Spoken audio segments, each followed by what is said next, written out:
السلام علیکم ورحمۃ اللہ وبرکاتہ۔ بسم اللہ الرحمن الرحیم، والحمد للہ رب العالمین، والصلاة والسلام علی سید المرسلین وعلی آلہ واصحابہ اجمعین، اما بعد۔ قال اللہ تعالی: یا ایہا الذین آمنوا ما لکم اذا قیل لکم انفروا فی سبیل اللہ اثاقلتم الی الارض ورضیتم بالحیاة الدنیا من الآخرہ فما متاع الحیاة الدنیا فی الآخرۃ الا قلیل۔ وقد قیل المہاجر من ہاجر ما نہى اللہ عنہ،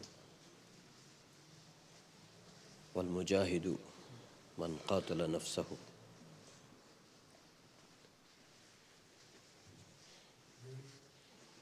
صدق اللہ مولانا العظیم وصدق رسولہ النبی الکریم، ونحن على ذلك لمن الشاہدین والشاکرین والحمد للہ رب العالمین۔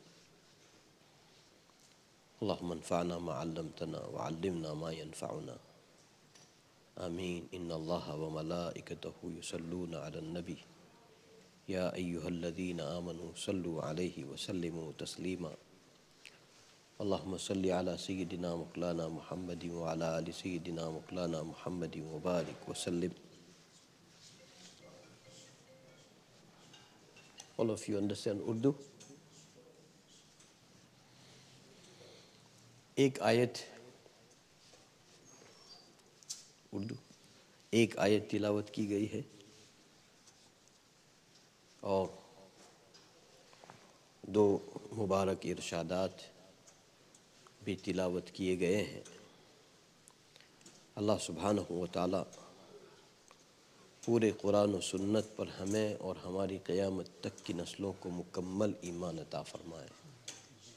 اللہ سبحانہ و تعالی پورے قرآن و سنت کی سمجھ عطا فرمائے، فراست عطا فرمائے، بصیرت عطا فرمائے۔ اللہ سبحانہ و تعالی پورے قرآن و سنت کا مزاج عطا فرمائے، خلوص کے ساتھ قرآن و سنت کے مطالبوں پر عمل کرنا نصیب فرمائے۔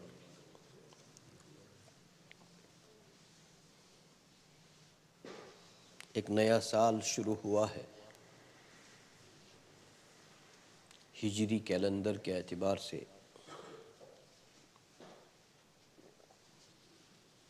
اور لفظ ہجرت ہی کی مناسبت سے میں نے آیت تلاوت کی ہے۔ اللہ کرے یہ نیا سال میرے اور آپ کے لیے اور ہماری قیامت تک کی نسلوں کے لیے دین میں پیش قدمی کا سال ہو، دین میں آگے بڑھنے کا سال ہو، دین میں ترقی کا سال ہو، پوری عزت نفس کے ساتھ اللہ سبحانہ و تعالی اسلام کے ہر جز کو پوری ایمانی فخریہ کیفیت کے ساتھ اپنے گلے لگانا نصیب فرمائے۔ عزت نفس کے ساتھ جو مومن ہوتا ہے، قوت ایمانی کے ساتھ، اس میں ایمانی فخر ہو،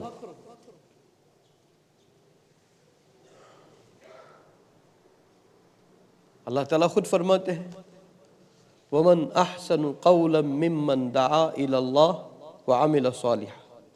اللہ تعالیٰ فرماتے ہیں کہ اس سے حسین کون ہوگا جو لوگوں کو اللہ تعالیٰ کی طرف بلائے اور اعمال صالحہ کرے، اور فوراً فرمایا اللہ نے وَقَالَ إِنَّنِي مِنَ الْمُسْلِمِينَ۔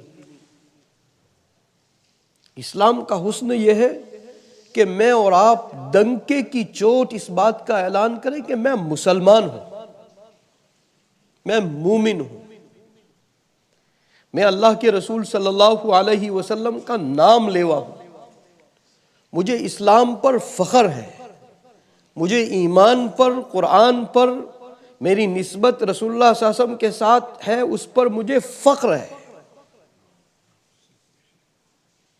اور اس نسبت کے سوا ہر نسبت کو میں ہیج سمجھتا ہوں۔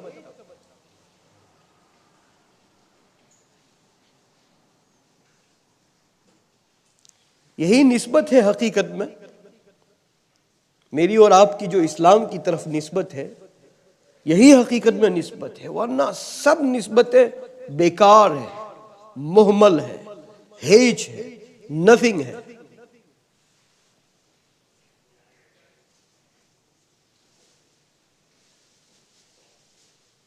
غالباً ہمارے شیخ شاہ حکیم محمد اختر صاحب رحمۃ اللہ علیہ کا شعر ہے، فرماتے ہیں نسبت اسی کا نام ہے، نسبت اسی کا نام ہے کہ ان کی گلی سے نکلنے ہی نہ پائے۔ ہمارا بصیرہ اللہ تعالیٰ کی گلی میں ہو جائے، اللہ کی نسبت پر ہو جائے، اللہ تعالیٰ کے رشتے پر ہو جائے، اللہ تعالیٰ کے نام پر فخر پر ہو جائے، اللہ تعالیٰ ہی کی نسبت کو ہم عزت سمجھے، وہی ہماری صبح ہو، وہی ہماری شام ہو، وہی ہماری زندگی ہو، وہی ہماری موت ہو، وہی ہماری خلوت ہو، وہی ہماری جلوت ہو، چاہے ہم یورپ میں ہو، چاہے دنیا کے کسی سو کالڈ ایڈوانس پلیس پر ہو، لیکن اندر سے پھولے نہ سمائیں کہ میں مسلمان ہوں، یا اللہ مجھے مسلمان رکھنا، ایمان پر جینا اور مرنا آپ ہی نصیب فرمائے، ایمان پر فخر کرنا آپ ہی نصیب فرمائے، کوئی مجھے آنکھیں نہ دکھا سکے، کوئی مجھے متاثر اور مرعوب نہ کر سکے، مجھے کوئی امپریس نہ کر سکے، مجھے امپریس کرے تو صرف محمد رسول اللہ صلی اللہ علیہ وسلم، مجھے مرعوب کرے تو صرف محمد رسول اللہ صلی اللہ علیہ وسلم، مجھے اٹریکٹ کرے تو صرف محمد رسول اللہ صلی اللہ علیہ وسلم۔ اللہ تعالیٰ ہمیں ایسا بنا دے۔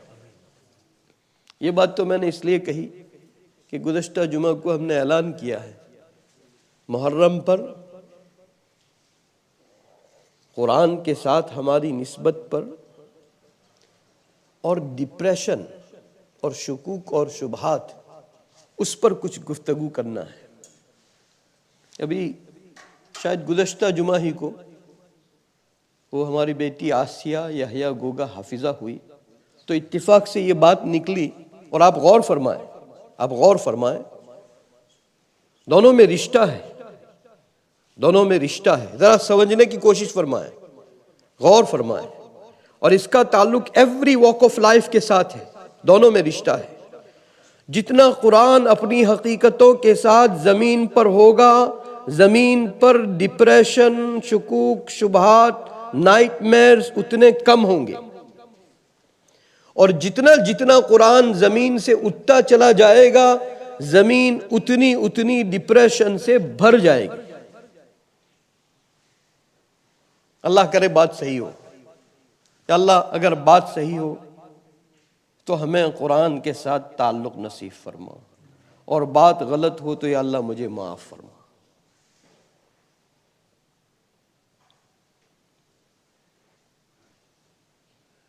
اور پھر میں سناتا چلوں، میں نے بارہا سنایا ہے، شاید سینکڑوں مرتبہ یہاں سنا ہے، دو قرآن ہیں ہمارے پاس، ایک واکنگ ٹاکنگ قرآن، اور ایک بالکل سائلنٹ قرآن، وہ جو الماری میں رکھا ہوا ہے وہ بالکل سائلنٹ قرآن ہے، اور محمد رسول اللہ صلی اللہ علیہ وسلم یہ واکنگ ٹاکنگ قرآن ہے، یہ پریکٹیکل فارم آف قرآن ہے، یہ لیونگ قرآن ہے۔ یہ دونوں قرآن زندگی ہے، یہ دونوں قرآن زندگی کی بہار ہے، یہ دونوں قرآن زندگی کا سرور ہے، یہ دونوں قرآن زندگی کی خوشی ہے، اور ان دونوں قرآن کے ساتھ جس کا انڈیویجولی یا کولیکٹیولی جتنا رشتہ کم ہوگا، اس کی زندگی میں اتنی بے سکونی ضرور بالضرور ہوگی۔ اللہ بچائے سب کو، اللہ تعالیٰ بچائے سب کو۔ تو یہ چند باتیں کرنی ہیں محرم کے حوالے سے۔ محرم، اور پھر آج 10ویں محرم ہے۔ میں شاید وہ دن کبھی نہیں بھولوں گا کہ اس دن بھی 10ویں محرم تھی اور جمعہ کا دن تھا، عاشورہ کا دن اور جمعہ کا دن۔ اور یہ بھی یاد رکھیں کہ یہ دنیا کو لپیٹ دیا جائے گا جمعہ کے دن کو، جو عاشورہ کا دن ہوگا اس دن۔ لہذا عاشورہ کی عیدی کے طور پر یا اللہ ہمیں قرآن دے دے، اللہ عاشورہ کی عیدی کے طور پر قرآن و سنت کے ایک ایک حرف کا علمی خزانہ پوری قوت ایمان اور قوت دعوت کے ساتھ عطا فرما، اللہ تعالیٰ عطا فرمائے۔ میں یہ عرض کر رہا تھا کہ میں وہ دن کبھی نہیں بھولوں گا کہ وہ جمعہ کا دن تھا، عاشورہ کا دن تھا، 10ویں محرم تھی، اور مسجد نور کے امام قاری محمد صاحب کا شاید اچانک صبح ہی میں فون آیا کہ آپ اپنی مسجد میں جمعہ کسی اور کو پڑھانے کا مولانا ابرار صاحب کے ساتھ انتظام کر دیں، ہمیں بلیک بن حضرت مولانا یوسف مطالعہ صاحب رحمۃ اللہ علیہ کو لینے جانا ہے۔ حضرت مولانا محمد یوسف مطالعہ صاحب رحمۃ اللہ علیہ مسجد نور میں عاشورہ کے دن بیان فرمانے والے ہیں، تو ہم دونوں ان کو ساتھ لے کر آئیں اور آپ بھی پھر وہیں جمعہ پڑھنا۔ میں نے عرض کیا کہ میں وہ دن کبھی نہیں بھولوں گا، اور اللہ ہمیں سچوں کی ایسی صحبتیں عطا فرمائے کہ ان صحبتوں کا ایکسائٹمنٹ کبھی نہیں جاتا دوستو۔ پھر میں بتلا دوں کہ یہ واسطہ بن کر شیطانی وقتی سرور اور ہیپینس کی صحبتیں آپ کو جو فراہم کرتا ہے، اس کا ایکسائٹمنٹ ٹیمپرری ہوتا ہے اور ویری ڈیمیجنگ ہوتا ہے۔ ذرا غور فرمائیں، ذرا غور فرمائیں۔ یہ اگر آپ کو کنیکٹ کرے کسی غلط صحبت کے ساتھ تو آپ کو وقتی طور پر اچھا لگے گا، وہ اچھا لگنا ٹیمپرری ہوگا، اور وہ جو اچھا لگے گا وہ بڑا ڈیمیجنگ ہوگا۔ اور اگر آپ کسی سچے کھڑے اللہ والے کی صحبت میں جب بھی جو وقت گزارتے ہیں، یا کسی آیت کے ساتھ، کسی روایت کے ساتھ، اللہ کے کسی گھر میں، اللہ کی یاد میں، اللہ کی طاعت میں، تقوی کی تجلی میں، طاعت کی تجلی میں جو وقت بھی آپ گزارتے ہیں، اور وہ وقت عند اللہ اگر مقبول ہو جاتا ہے تو اس کا ایکسائٹمنٹ پرماننٹ ہوتا ہے اور کبھی ڈیمیجنگ نہیں ہوتا۔ ذرا بات سمجھ لیں، میں دوبارہ عرض کرتا ہوں، یہ آپ کو کبھی میوزک سنا دے گا، کبھی گناہ کی طرف لے جائے گا، کبھی غلط صحبت میں لے جائے گا۔ وہ غلط صحبت آپ کو ایکسائٹ کرے گی بالکل ٹیمپرری، اور وہ ایکسائٹمنٹ آپ کو سراسر نقصان دہ ہوگا۔ اور کسی اللہ کی نسبت والی گھڑی جو آپ نے گزاری کسی صحیح صحبت میں، عمل کی، شخصیت کی صحبت میں، اس کا ایکسائٹمنٹ پرماننٹ ہوگا اور وہ بالکل ڈیمیجنگ نہیں ہوگا۔ یہ بات میں نے اس لیے سنائی کہ آپ کے سامنے میں دلیل بیان کر رہا ہوں، آپ کے سامنے میں شواہد بیان کر رہا ہوں، آپ کے سامنے میں اس کی تائید بیان کر رہا ہوں۔ کئی سال ہو گئے، 10ویں محرم تھی، جمعہ کا دن تھا، میں نے آپ کو سنایا، قاری محمد صاحب کا فون آیا کہ حضرت مولانا ابرار صاحب کو آپ اپنی جمعہ دے دیں اور آپ میرے ساتھ، آپ کو چلنا ہے، آپ تیار ہو جائیں، ہم بلیک بن جائیں گے حضرت مولانا محمد یوسف مطالعہ صاحب رحمۃ اللہ علیہ کو لینے کے لیے۔ اب ان کو ہم لے کر آئے مسجد نور، وہاں تک جو باتیں ہوئی اور جو صحبت وہ رہی، اس کی تفصیلات کا یہاں موقع نہیں پھر کبھی، لیکن میں اسی سے یہ بات عرض کر رہا ہوں کہ کسی صحیح اللہ والے کی صحبت میں آپ کا جب بھی وقت گزرے گا وہ ایسا ایکسائٹمنٹ لائے گا کہ وہ پرماننٹ ہوگا اور وہ بینیفیشل ہوگا، وہ کبھی بھی ڈیمیجنگ نہیں ہوگا، وہ کبھی بھی نقصان دہ نہیں ہوگا۔ تو وہ عاشورہ کا دن تھا، جمعہ کا دن تھا، مسجد نور کے منبر پر حضرت مولانا محمد یوسف مطالعہ صاحب رحمۃ اللہ علیہ تشریف فرما ہوئے اور یہ فرمایا، پہلا جملہ شاید کہ آج 10ویں محرم ہے، عاشورہ کا دن ہے، تم میں سے کتنے لوگوں نے سیدنا حسین رضی اللہ تعالیٰ عنہ کے لیے ایصال ثواب کیا؟ یہ سوال فرمایا۔ آج بھی 10ویں محرم ہے اور ان کا وہ سوال آج بھی بالکل ریلیونٹ ہے ہم کو کہ اللہ ہم نے جتنا قرآن پڑھا ہو زندگی میں حسین رضی اللہ تعالیٰ عنہ تک پہنچا دے یا اللہ۔ انہوں نے یہ سوال فرمایا حضرت مولانا محمد یوسف مطالعہ صاحب رحمۃ اللہ علیہ کہ آج 10ویں محرم ہے، عاشورہ کا دن ہے، حضرت حسین رضی اللہ تعالیٰ عنہ شہید ہوئے، اس شہید اسلام کے لیے تم نے کیا ایصال ثواب کا اہتمام کیا؟ انہوں نے یہ فرمایا۔ اور پھر دوسرا جملہ فرمایا، انہوں نے اپنی بات نہیں فرمائی لیکن ان کا اپنا معمول یہ رہا ہوگا، میں آپ کو وہ دوسری بات سناؤں، ان کا اپنا یہ معمول رہا ہوگا، انہوں نے سنایا کہ حضرت شیخ زکریہ رحمۃ اللہ علیہ عاشورہ کے دن 10ویں محرم کے دن سیدنا حسین رضی اللہ تعالیٰ عنہ کے لیے پورا ایک قرآن مجید تلاوت فرماتے، جن کو رسول اللہ صلی اللہ علیہ وسلم کے ساتھ تعلق تھا، جن کو اللہ کے رسول صلی اللہ علیہ وسلم کے ساتھ صحیح تعلق تھا، کہیں میں اور آپ یہ کہنے پر مجبور نہ ہو کہ وہ سب دفن ہو گئے،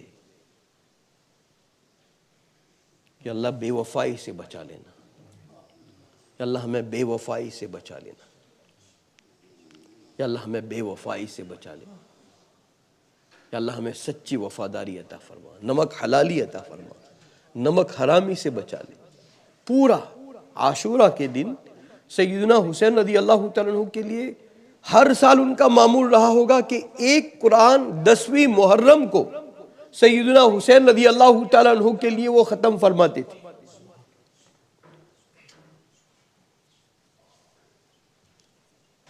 تو محرم کی نسبت بڑی عظیم ہے۔ یہ جو 10ویں محرم ہے، رمضان کا روزہ جب فرض نہیں ہوا تھا تو 10ویں محرم کا روزہ ہم پر فرض تھا۔ رمضان جب تک فرض نہیں ہوئی، رمضان کا مہینہ، تب تک 10ویں محرم کا روزہ ہم پر فرض تھا۔ پھر رمضان کی فرضیت کے بعد 10ویں محرم کے روزے کی فرضیت ختم ہو گئی، اس لیے کہ اب فرض مہینہ آ گیا، اس کا استحباب باقی رہا، اس کا ایک درجہ باقی رہا، اس کی فرضیت ختم ہو گئی۔ اور اسی محرم کے مہینے میں نے وہ بھی سنایا تھا، جو چند موضوع پر ہمیں گفتگو کرنی ہے، اسی محرم کے مہینے میں حضرت عمر رضی اللہ تعالیٰ عنہ کی شہادت ہوئی۔ ان کا معمول تھا، حضرت عمر رضی اللہ تعالیٰ عنہ ہر سال اپنی امارت کے دور میں، اپنی خلافت کے دور میں حج فرماتے۔ حج سے جب وہ واپس ہو رہے تھے تو ایک جگہ پر کیمپ لگایا ہوا تھا، قیام فرمایا ہوا تھا، اور ڈیلیگیشن آ رہے تھے۔ وہ سب حج کے لیے پہنچے ہوں گے، کوئی شام سے، کوئی یمن سے، کوئی عراق سے، کوئی مصر سے، کوئی کہاں سے۔ ان کا ہر سال حج فرمانا، اس کے بہت سے مقاصد ہوں گے، ان میں سے ایک مقصد یہ بھی ہوگا کہ پوری امت کی اکاؤنٹیبلٹی ہو، پوری امت کی اکاؤنٹیبلٹی ہو۔ وہ آتے وفود اور وہ اپنے اپنے علاقے کے ان کے امیر کو پیش کرتے، اور وہ حضرت عمر رضی اللہ تعالیٰ عنہ کے سامنے پورا اپنا کچا چٹھا پیش کرتے کہ یہ سال ہمارا عراق میں ایسا گزرا، یمن میں ایسا گزرا، مصر میں ایسا گزرا، شام میں ایسا گزرا۔ تو ایک جگہ پر قیام فرمایا اور وفود نے اس طرح حضرت عمر رضی اللہ تعالیٰ عنہ کی ملاقات لی واپسی میں۔ دوسری جگہ پر قیام تھا، حضرت عمر رضی اللہ تعالیٰ عنہ نے اپنے بہنوئی کو طلب فرمایا کہ حضرت قدامہ کو بلاؤ رضی اللہ تعالیٰ عنہ۔ وہ آنے کے لیے تیار نہیں تھے، وہ ناراض تھی حضرت عمر رضی اللہ تعالیٰ۔ اور دوستو، اپنے بھائیوں اور بہنوں کو ناراض مت کرو، اپنے بھائیوں اور بہنوں کو ناراض مت کرو۔ وہ اگر ناراض ہے تو ان کو منا لو، ان کے پاؤں پکڑو، ان کے سامنے بالکل حوالے ہو جاؤ جو کچھ کر گزرو وہ کر گزرو مگر ان کو منا لو. کیوں؟ عمر رضی اللہ تعالیٰ عنہ اچانک خواب سے بیدار ہوئے اور قدامہ رضی اللہ تعالیٰ عنہ کو طلب فرمایا، وہ آنے کے لیے تیار نہیں.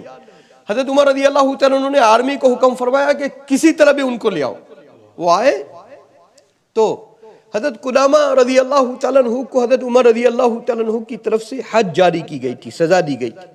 اور حضرت عمر اشدہم فی امر اللہ، عمر اللہ کے معاملے میں سخت، سب سے زیادہ پابند، سب سے زیادہ سخت، چاہے بہنوئی ان کے اپنے بیٹے کے متعلق ہے. عبید اللہ الاوسط، عبید اللہ الاوسط ان کے بیٹے کے متعلق ہے روایتوں میں. مصر میں ان کی شکایت ہوئی اور وہاں عمرو بن العاص رضی اللہ تعالیٰ عنہ تھے. انہوں نے سزا دی ہوگی یا نہ دی ہوگی، حضرت عمر رضی اللہ تعالیٰ عنہ نے بیٹے کو طلب فرمایا اور ان پر حد اور سزا کو جاری فرمائی، اس لیے کہ وہ اللہ کے معاملے میں سب سے سخت تھے. اور اللہ کے معاملے میں سب سے سخت ہونے کے باوجود وہ کیسے بچھے ہوئے تھے. انہوں نے حضرت قدامہ رضی اللہ تعالیٰ عنہ کو طلب فرمایا، ان کو سزا دی گئی تھی، وہ ناراض تھے اور انہوں نے آرگیو یہ کیا تھا کہ میں نے غلطی سے اس گناہ کا ارتکاب کیا، لہذا مجھے معافی دے دینی چاہیے. لیکن حضرت عمر رضی اللہ تعالیٰ عنہ نے فرمایا کہ نہیں، سزا جاری ہوگی. اور اس سزا کی وجہ سے وہ ناراض تھے تو ان کو بلایا اور جو فرمایا عمر رضی اللہ تعالیٰ، جو فرمایا، میں آپ کو اور مجھے سب سے زیادہ میں اپنے آپ کو کہہ رہا ہوں، اللہ کرے ہمارے بھائی بہن ہماری قبر میں جانے تک ہم سے ناراض نہ ہو. رشتہ داریوں کو مت کاٹو دوستو، رشتہ داروں کا دل مت دکھاؤ، رشتہ داروں کے دلوں کو زخمی مت کرو، بھائی بہنوں کو حقارت سے مت ٹریٹ کرو. پوری دنیا کے دوستوں کے ساتھ تو آپ بڑے بھلے مانس ہیں اور اپنے گھر والوں کے ساتھ آپ نے سب رشتے توڑے ہوئے ہیں. یہ کہاں کا انصاف ہے؟ یہ کہاں کی مسلمانی ہے؟ یہ کہاں کا ایمان ہے؟ یہ کہاں کا دین ہے؟ یہ تو وہ دین ہے کہ آپ کی سب نمازیں لے جائے گا، سب کچھ ساتھ لے جائے گا. حضرت عمر رضی اللہ تعالیٰ عنہ انہوں نے نیند سے بیدار ہو گئے اور فرمایا کہ قدامہ میں آپ کے پاؤں پڑتا ہوں، للہ مجھے معاف فرما دے، اللہ کے لیے مجھے معاف فرما دے. اس لیے کہ اللہ تعالیٰ کی طرف سے مجھے متوجہ کیا گیا کہ ناراض قدامہ کو عمر منا لو. مجھے اور آپ کو تو متوجہ نہیں کیا جاتا، اس لیے کہ ہمارے دل پتھر ہو گئے ہیں. ہم لوگوں کے دل کو چکنا چور کرتے ہیں اور اس کے بعد بھی جو نہیں رینگتی، کوئی فرق نہیں پڑتا. لوگوں کے دل میں چھید کرتے چلے جاتے ہیں، لوگوں کو اپنی زبان سے ایسی تکلیف پہنچاتے چلے جاتے ہیں اور ہمیں تو کوئی متوجہ نہیں کرتا، ہمیں کوئی متنبہ نہیں کرتا. حضرت عمر رضی اللہ تعالیٰ عنہ فرمانے لگے اور منا لیا اپنے بہنوئی کو، انہوں نے منا لیا. یعنی وہ تیاری کر رہے ہیں، آخرت کے سفر کی تیاری فرما رہے ہیں. قدامہ کسی طرح مجھے معاف کر دو، اس لیے کہ مجھے اشارہ دیا گیا ہے کہ کسی بھی طرح اپنے بہنوئی کو منا لو. انہوں نے منا لیا. اور کیوں نہ مناتے؟ عاشورہ کا دن ہے آج، 10ویں محرم کا دن ہے.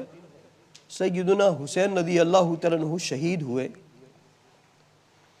اور شہید ہونے سے ایک دو دن پہلے، شہید ہونے سے ایک دو دن پہلے اپنی بیٹی کا نکاح اپنے بڑے بھائی حسن رضی اللہ تعالیٰ عنہ کے بیٹے کے ساتھ کروایا. اب ذرا تصور میں لائیں، میدان جنگ ہے، جنگ کا میدان ہے، زندگی اور موت کے درمیان میں ہے، زندگی کی ہمہ ہمی ہے. اکثر ایسا لگتا ہے کہ یہ پورا مبارک ترین خاندان بچنے والا نہیں، اور نہیں بچا، نہیں بچا. ایسے حال میں ایک دو دن تین دن پہلے انہوں نے اپنی بیٹی کا نکاح اپنے بڑے بھائی حسن رضی اللہ تعالیٰ عنہ کے بیٹے کے ساتھ کروایا اور نکاح کروایا، اور ایک دو دن میں وہ شہید ہو گئے، یعنی بیٹی بیوہ ہو گئی. اپنی جوان بیٹی کو بیوہ کرنا کس غرض سے تھا، اس پر غور فرمائیں. میرے اور آپ کے گھر میں بھی اپنے بڑے بھائی ہوں گے. دوستو، اپنے بڑے بھائی کو بڑے بھائی کا درجہ دو. یہ ہے اسلام، یہ ہے ایمان، یہ ہے قرآن، یہ ہے سنت. اپنے بڑے بھائی کو بڑے بھائی کا درجہ دو، اپنے بھائی کو بھائی کا درجہ دو، اپنی بہن کو بہن کا درجہ دو۔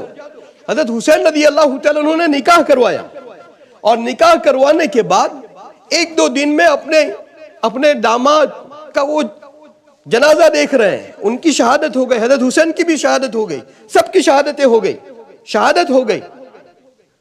اس وقت انہوں نے یہ بتلایا کہ بڑے بھائی کا لحاظ مجھے ایسا لگا رہا مسلسل۔ آپ سوچیں، شہید ہونے کے قریب ہے، لیکن بڑا بھائی کیا ہوتا ہے، بڑے بھائی کا لحاظ کیا ہوتا ہے، بڑے بھائی کا مقام کیا ہوتا ہے، بڑے بھائی کا مرتبہ کیا ہوتا ہے۔ سیدنا حسین رضی اللہ تعالیٰ عنہ نے شہادت کا جام پیتے پیتے مسلمانوں کو یہ خبر دی، اور آج کا مسلمان پوری دنیا کے دوستوں کے ساتھ بڑا اچھا بھلا مانس ہے، اور اپنے گھر والوں کے ساتھ کئی مدت سے رشتہ کاتے ہوئے ہیں۔ یہ کہاں کی مسلمانی ہے؟ یہ کہاں کا ایمان ہے؟ یہ کہاں کا دین ہے؟ یہ کہاں کا آپ کا عاشورہ کا روزہ ہے؟ حضرت حسین رضی اللہ تعالیٰ عنہ نے فرمایا، بڑے بھائی کے لحاظ میں نے یہ سب کچھ کیا ہے۔ مجھے معلوم تھا کہ شہادت مقدر ہے، داماد کو دنیا سے رخصت ہونا پڑے گا، دشمن نے ہر طرف سے گھیر لیا ہے، لیکن میں نے اپنے بڑے بھائی سے وعدہ کیا تھا، انہوں نے مجھ سے یہ درخواست کی تھی کہ آپ کی بیٹی میرے بیٹے کو دینا۔ بڑے بھائی کو کیا ہوا وعدہ مجھے شہادت کے اس عالم میں بھی اس کا اتنا لحاظ ہے، اتنا پاس ہے، اتنا خیال ہے کہ اسی غرض سے میں نے نکاح کروایا۔ مجھے معلوم تھا کہ یہ انجام ہوگا، لیکن میں کل بڑے بھائی کے سامنے اپنے آپ کو کیسے پیش کروں گا؟ دوستو، میں نے اور آپ نے جس ماں کی کوکھ سے جنم لیا ہے، اسی ماں کے کوکھ سے اور اسی ماں کے خون سے تیرا بھائی تیری بہن پیدا ہوا ہے، اور تو اس کا ماں سے زیادہ دشمن بنا ہوا ہے، رشتہ کاتے ہوئے، تعلق کی سب بنیادیں تو نے کاٹ دی ہے، اور پوری دنیا میں تیرا ڈنکا ہے کہ اس سے بڑا سخی کوئی نہیں، اس سے بڑا اچھا کوئی مانس نہیں، اور اپنے گھر میں تیرا کیا حال ہے؟ رشتوں کو جوڑو، سلمن قطعک، رسول اللہ صلی اللہ علیہ وسلم فرماتے ہیں تیرا بھائی تجھ سے رشتہ توڑے تب بھی تو جوڑ۔ رشتہ جوڑنا تو اسی وقت کہا جائے گا کہ توڑنے والے کے ساتھ جوڑا جائے، اسی وقت رشتہ جوڑنا کہا جائے گا۔ وَعْفُ عَمَّنْ ظَلَمَكَ، تیرا بھائی اگر تجھ سے ظلم کرے تو معاف کر دے۔ وَأَحْسِنْ إِلَى مَنْ أَسَاءَ إِلَيْكَ، اور جو تجھ سے برائی کرے اس برائی کا بدلہ تو بھلائی سے دے۔ حسین رضی اللہ تعالیٰ عنہ، میں آ جاتا ہوں پھر محرم پر۔ حضرت عمر رضی اللہ تعالیٰ عنہ روانہ ہوئے حجۃ الوداع سے، ایک نماز میں، غالباً عصر کی نماز ہے، ایک بہت بڑے تابعی فرماتے ہیں کہ میں اکثر وقت پر اللہ کے رسول صلی اللہ علیہ وسلم کی مسجد میں عمر ابن خطاب رضی اللہ تعالیٰ عنہ کے دور میں موجود ہوتا، اور میرے آگے پہلی صف میں انہوں نے غالباً عبداللہ ابن عباس رضی اللہ تعالیٰ عنہ کا نام لیا۔ دوستو، ہماری ہیریٹیج اتنی مالدار ہے، آپ ایک صحابی پر انگلی رکھیں، اس کی بائیوگرافی، اس کی لائف پڑھتے پڑھتے آپ کی زندگی کی شام ہو جائے گی۔ جس کے پاس اتنا وسیع اور عریض خزانہ ہو، اس کو کرکٹر اور فٹ بالرز کی تمام ہسٹری معلوم ہو، لیکن اس کو اپنی ہسٹری کا بالکل اتا پتہ نہیں۔ یہ کیسی مسلمانی ہے؟ یہ کیسا ایمان ہے؟ یہ کیسا تعلق ہے نبی صلی اللہ علیہ وسلم کے ساتھ؟ وہ فرماتے ہیں کہ میں دوسری صف میں کھڑا رہتا، اور حضرت عمر رضی اللہ تعالیٰ عنہ نماز پڑھاتے، وہ یہ فرماتے کہ پوری زندگی مجھے کبھی اتنی ہمت نہیں ہوئی کہ میں عمر رضی اللہ تعالیٰ عنہ کے بالکل پیچھے کھڑا ہو جاؤں، حالانکہ میں پہلے سے آیا ہوں۔ وہ ہمت نہ ہونا، وہ رعب، وہ دبدبہ، آج میں اور آپ جس سویلائزیشن میں داخل ہو رہے ہیں، انہوں نے رسپیکٹ مٹا دیا ہے، بڑوں کا رسپیکٹ مٹا دیا ہے۔ بڑوں کا رسپیکٹ مٹانا اس کا مشن ہے، اس کا ایمبیشن ہے، لہذا اب کوئی بڑا نہیں رہا. اب دیکھیں ہر گھر میں جا کر اولاد باپ سے ایسی بات کرتی ہے کہ کبھی کبھی ہمارا دل کرتا ہے کہ ان کو یہ کہے کہ میں باپ نہیں ہوں، آپ باپ ہیں. یہ ہو رہا ہے یا نہیں ہو رہا ہے؟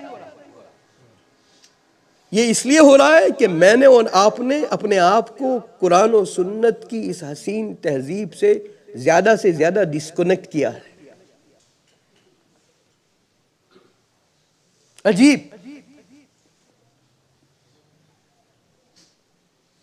ایسے ادب والے لوگوں کو بھی دیکھا ہوگا کہ جو اپنے کسی بڑے کے سامنے بیٹھتے تو صرف ادب کی وجہ سے وہ پوزیشن بھی چینج نہیں کرتے. ادب کی وجہ سے وہ پوزیشن بھی چینج نہیں کرتے. ادب کی وجہ سے اگر ان سے سوال کیا جاتا تو وہ ایسے جواب دیتے کہ سوال کرنے والے وہ بڑے بھی جواب کو اچھی طرح سن نہیں سکتے تھے. اور یہ عجیب و غریب تہذیب ہے. Everybody for himself. اللہ تعالیٰ ہمیں ادب کی طرف واپس لے آئے.